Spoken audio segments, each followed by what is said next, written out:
My Story, Your Story, Our Story. Hai, nama saya Muhammad Ryan Satriaji dengan NIM 22104-203. Nama saya Muhammad Noval Zidki dengan NIM 2210411-202.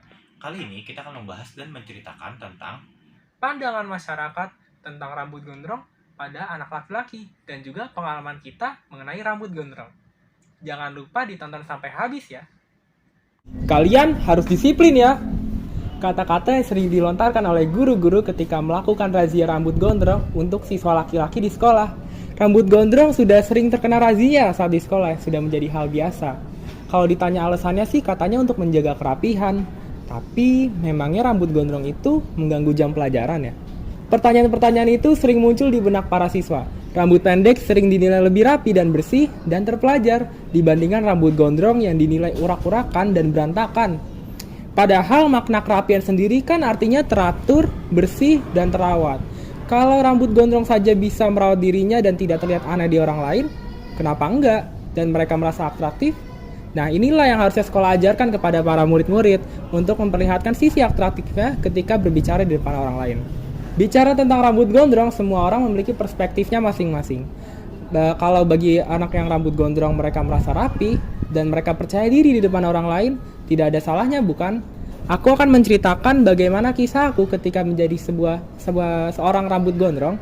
Pas sekolah, aku pernah dipanggil oleh guru-guru di depan lapangan selesai upacara. Mereka menggunting rambut gondrong dan melakukan razia rambut gondrong kepada siswa laki-lakinya. Aku digunting rambutku digunting tanpa persetujuan aku.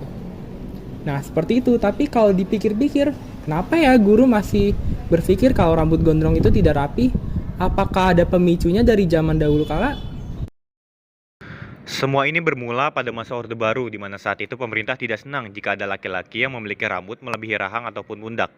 Stigma buruk juga timbul di masyarakat yang diakibatkan oleh judul-judul berita kriminal yang mengidentikan pelaku adalah laki-laki yang berambut gondrong. Film-film pada tahun 1970-an juga menggambarkan sosok antagonis adalah laki-laki yang berambut gondrong. Padahal nggak semua laki-laki yang berambut gondrong adalah penjahat ataupun kriminal. Mungkin stigma ini masih melekat ke masyarakat hingga saat ini. Contohnya adalah mungkin kalian pernah mendengar lawakan-lawakan tongkrongan yang berbunyi, gondrong doang nggak nyopet. Nah, itu merupakan salah satu bentuk stigma orang terhadap rambut gondrong yang lahir pada masa Orba dan masih bertahan hingga saat ini. Selain itu, pemerintah juga tidak senang dengan laki-laki yang berambut gondrong karena ini semua identik dengan budaya perlawanan atau simbol perlawanan dari barat yang disebut hippies. Budaya hippies ini identik dengan seks bebas, pakaian longgar, narkoba, dan juga berambut gondrong. Jika sekarang razia rambut hanya ada di sekolah, pada masa itu razia rambut juga Jika pada masa kini razia rambut cuma ada di sekolah, pada saat itu razia rambut juga ada di tempat-tempat ramai seperti pasar ataupun jalanan. Bahkan saat itu razia rambut lebih populer dibanding razia SIM. Petugas berjaga di tempat ramai untuk menindak orang-orang yang memiliki rambut gondrong, terutama laki-laki. Jika kalian berambut gondrong pada masa itu, kalian juga akan kesulitan untuk mengurus dokumen-dokumen kenegaraan seperti KTP dan SIM.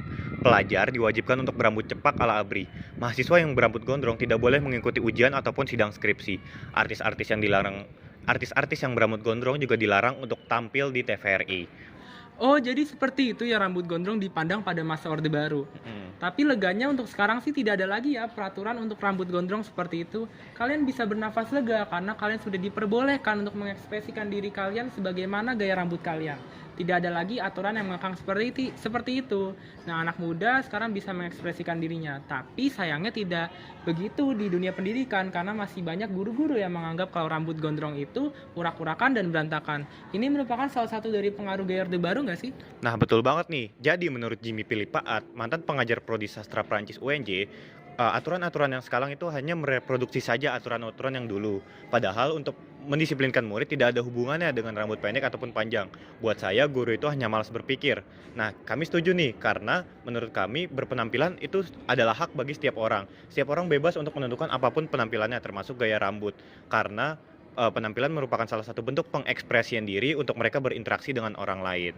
Nah, mungkin sekian aja nih dari kami ya, Pal ya. Mungkin semoga apa yang kami sampaikan ini dapat bermanfaat bagi semua yang mendengarkan ataupun menonton.